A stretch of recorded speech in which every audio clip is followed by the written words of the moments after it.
वो कह रहे पति पत्नी के बीच में कुछ न कुछ थोड़ा बहुत छुपा हुआ रहता है, थोड़ा बहुत। यहाँ तो खैर ऐसा नहीं रहता होगा, मैं इधर उधर की बात बता रहा हूँ आपको। तो कुछ न कुछ एक थे सज्जन, शादी हुई साहब उनके लेट आवर्स में, शादी लमसम 40-45 से ऊपर हो गए थे तब उनकी शादी हुई। अच्छा, लेट आवर्स में, लेट उम्र में शादी जब होती है तो कुछ न कुछ गड़बड़ होती है, तभी तो इतने दिन के लिए रह जाते हैं। तो बड़ी काफ़ी उम्र होने के बाद जब शादी हुई उनकी, तो बहू रानी घर आई, पत्नी घर आई, बड़े प्रेम से पूरा सब स्वागत सम्मान हुआ।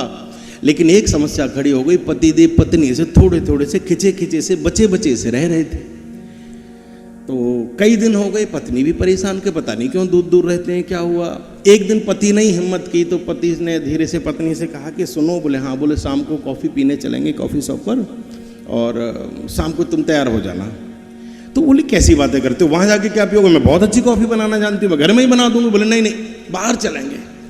पत्नी भी खुश हो गई। अच्छा, बड़ा अच्छा लगता है जब पूज्य पति देव जी कहीं ले जाने की बात कह दें तो बड़ा अच्छा लगा। बोले चलो ठीक है, आप कहते तो हम तैयार हो जाते हैं। वो तैयार हो गए साहब, शाम को अपने स्कूटर पे बिठा के वो एक कॉफ़ी शॉप पे लेके गई। बड़ा बढ़िया लाइटिंग वाइटिंग लग रही थी, सब चकाचक। अंदर गए, ऑर्डर कर दिया कॉफ़ी के लिए। वो कॉफ़ी लेने गया, दोनों बैठे टेबल पे।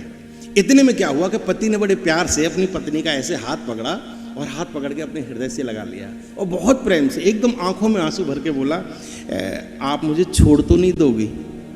पत्नी बोली, जी कैसी बातें करते हो, मैं आपको क्यों छोड़ दूंगी, कोई झगड़ा झंझट थोड़े ना हुआ है, और कैसी छोड़ने की आप बातें कर रहे हो। बोले नहीं बताओ, आप मुझे छोड़ तो नहीं दोगी।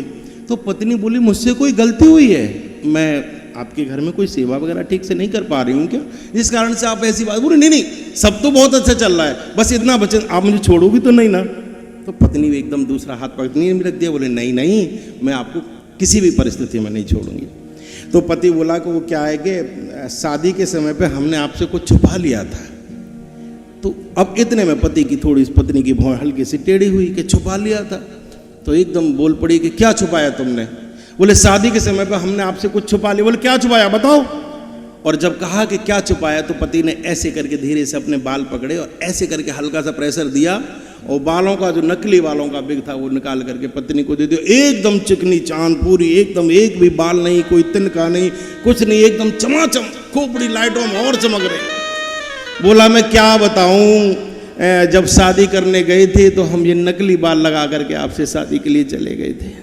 पत्नी ने जैसे इस बात को सुना तो एकदम रो गई, और वो जो बालों का बिग था वो ऐसे पकड़ लिया, हृदय से लगाया, मुख से चूमा, हृदय से लगाया, मुख से चूमा, रो गई। तो पति को लगता है सदमा ज़्यादा गहरा लग गया, इसको ज़्यादा गहरे उसमें चली गई और रो रही है, इतना कष्ट। बोले लगता है बहुत बड़ी घटना हो गई, बहुत ज़्यादा। तो पति ने धीरे से कहा कि अब चुप भी हो जाओ, जो होना था वो तो हो गया। पत्नी बोली चुप नहीं होंगी। बोले क्यों, क्या हुआ। बोले मैं तो मरी जा रही थी कि जिस दिन मेरी पोल खुलेगी उस दिन क्या होगा। पति ने पूछा कि तुमने भी कुछ छुपा लिया था। पत्नी बोली जी मैंने भी छुपाया था। बोले तुमने क्या छुपाया। पत्नी ने हल्का सा पल्लू ओढ़ा और मुंह में ऐसे हाथ रखा और अपनी बत्ती से निकाल के पति के हाथ पर रख दी। बोली मैं ये नकली लगा मैं नकली दांत लगा के, तो कुछ न कुछ बचा दसा सा रहता है, वो अपना नकली बाल, वो नकली कुछ न कुछ। तो पति पत्नी के बीच में थोड़ा, अच्छा सुनो, बता भी दो। कई बार पति बेचारा हिम्मत करके कह भी दे तो फिर लड़ाई बहुत तगड़ी हो जाती है, फिर झंझट खड़ा हो जाता है। अरे साहब तुम ऐसे, तुमने यूँ कर दिया, वो कर दिया। तो बचाए रहो, बढ़िया है, प्राण बचे रहेंगे।